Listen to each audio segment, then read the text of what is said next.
नमस्कार.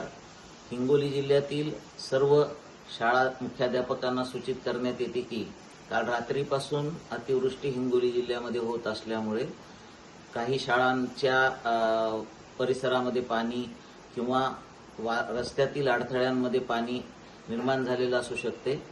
याबाबत माननीय जिल्हाधिकारी यांच्या निरोपानुसार आज हिंगोली जिल्ह्यातील सर्व शाळांना सुट्टी जाहीर करण्यात येत आहे.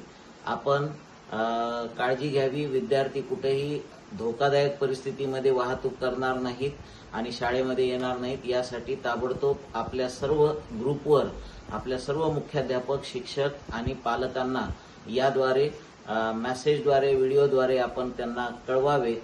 तसेच अतिवृष्टी परिस्थितीमध्ये जर समजा शाळांच्या इमारती कुठे आपल्याला निवासासाठी वगैरे देण्याचं काम पडत असेल तर त्या ठिकाणी आपण संबंधित गाव पातळीवर शाळांच्या इमारतीची जी चाबी असेल ती उपलब्ध ठेवावी, याची दक्षता घ्यावी. आपण सर्वांनी काळजी घ्यावी असे आवाहन जिल्हा प्रशासनाच्या वतीनं आपल्याला करण्यात येत आहे. धन्यवाद.